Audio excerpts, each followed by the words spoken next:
Hi, ഈ ഒരു കർക്കിടക മാസത്തിൽ നിങ്ങൾ നിർബന്ധമായിട്ടും തയ്യാറാക്കി കഴിക്കേണ്ട ഒരു കഞ്ഞിയുടെ റെസിപ്പി ആയിട്ടാണ് ഇന്ന് ഞാൻ എത്തിയിരിക്കുന്നത്.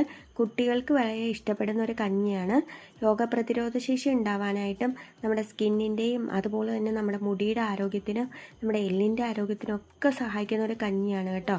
അതുപോലെ നമ്മുടെ ശരീരത്തിലുണ്ടാകുന്ന വേദനയും നീർക്കെട്ടും ഒക്കെ കുറയാനായിട്ടും ഈ ഒരു കഞ്ഞി നമ്മളെ സഹായിക്കും. നമ്മൾ ഒരു ഗ്ലാസ് അളവിൽ ഞവര അരി എടുത്തിട്ടുണ്ട്.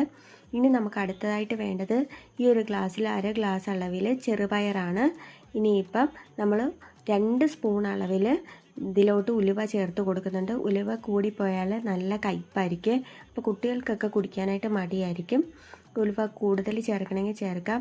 ഈ ഒരു സമയത്ത് നിങ്ങൾക്ക് വേണമെങ്കിൽ ആശാളി വിത്ത് കൂടി ചേർത്ത് കൊടുക്കാം. ഞാനിപ്പോൾ ചേർത്ത് കൊടുക്കുന്നില്ല. നമ്മൾ ഒരു 5-6 പ്രാവശ്യം കഴുകിയെടുത്തതിന് ശേഷം ഒരു 8 മണിക്കൂർ കുതിരാൻ വെച്ചിട്ടുണ്ട്. 8 മണിക്കൂറിന് ശേഷം നമുക്കൊരു കുക്കറിലോട്ട് ഇട്ടിട്ട് ഒരു 4 വിസിൽ അടുപ്പിച്ചെടുക്കാവേ. നമുക്ക് വേണ്ടത് ചുമന്നുള്ളിയാണ് കേട്ടോ. ഈ ഒരു ചുമന്നുള്ളി ചേർത്ത് കൊടുക്കുന്നതുകൊണ്ട് തന്നെ ശരീരഭാരം നിയന്ത്രിക്കാനായിട്ട് ഒത്തിരി സഹായിക്കും. 1 സ്പൂൺ അളവിൽ നെയ്യിലോട്ട് ഈ ചുമന്നുള്ളി ചെറുതായിട്ട് അരിഞ്ഞ് ഒന്ന് വഴറ്റിയെടുക്കുകയാണ് ചെയ്യുന്നത്. നമ്മൾ ഇനിയാണെങ്കിൽ തേങ്ങാപ്പാൽ എടുക്കുന്നുണ്ട്. ഞാൻ ഒരു മുറിയുടെ മുഴുവനായിട്ടും ചിരണ്ടി എടുക്കുന്നില്ല.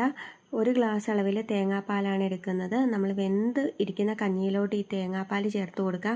മുന്നേ നമ്മൾ വറുത്ത് വെച്ചേക്കുന്ന ചുമന്നുള്ളി കൂടി ചേർത്ത് കൊടുക്കുന്നുണ്ട്. ഇനി നമുക്ക് നന്നായിട്ട് ഒന്നുകൂടി തിളപ്പിച്ചെടുക്കാം കേട്ടോ.